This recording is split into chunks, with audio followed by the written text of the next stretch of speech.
Any suggestions on how we can help ourselves? There may not be solutions, but there could be like, tips on how to recognize it and then how to start making steps of putting things in place. You see it in Yeah. yourself or you see it in a loved one on what to do. Yeah, absolutely. So, first, let me say that let me talk about recognizing it first, and then I'll talk about Mhm. solutions. So, we talked about the symptoms. We talked about, right, not self diagnosing, but if you recognize some of these behaviors in yourself, Mhm. it is Mhm. important to ask the question, am I work addicted? Even if you think there is a possibility, maybe you don't know, but if you think there's a possibility, I personally would recommend that you ask someone who knows you really well, right? I Your did say best that. friend. And that's one thing I love about women. Our friends, they will be Tell honest you. with us.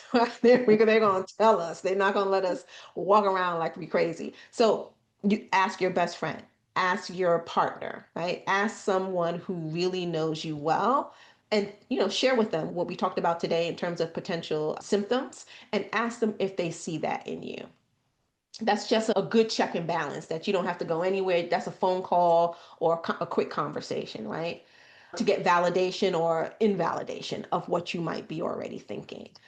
Okay. When you get to a point where you're like, you know what, I probably do have an issue, you can, by trying to self regulate, meaning you can start, if your problem is you're working way too many hours, you're working double the hours that your company requires, then you can start by trying to cut back those hours, right? Like, suggest that you start with the behaviors that you see that you're overextending yourself on. You can try that. Meaning, and I did this as well, I tried to cut back on the actual physical hours that I was working. I tried to stop myself when I would be at the dinner table or out to dinner with friends and family, and my mind would start going toward work. Like, I would literally try to correct myself and bring myself back into the conversation. So there are those things that you can try to do. I will say, though, that if you truly are addicted to work, when you try those things, it's not going to work, right? If you're addicted, right? So trying to, on your own, correct those behaviors, it's either not going to work at all, or it's going to work for a very short time. And then you're going to find yourself going right back into the problematic behaviors that you had before.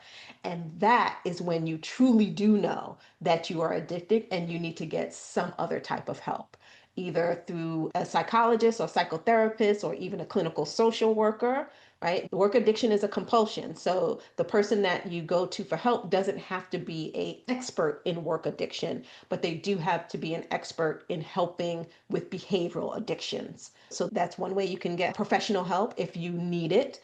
The other way is there are Workaholic Anonymous. So just like there are Alcoholic Anonymous, there are organizations that are dedicated to Workaholic Anonymous. So there are group programs that would help you to deal with the addiction that you have with work. So that's another avenue that you could go to for professional support. If you just enjoyed that video, check out the longer version right here.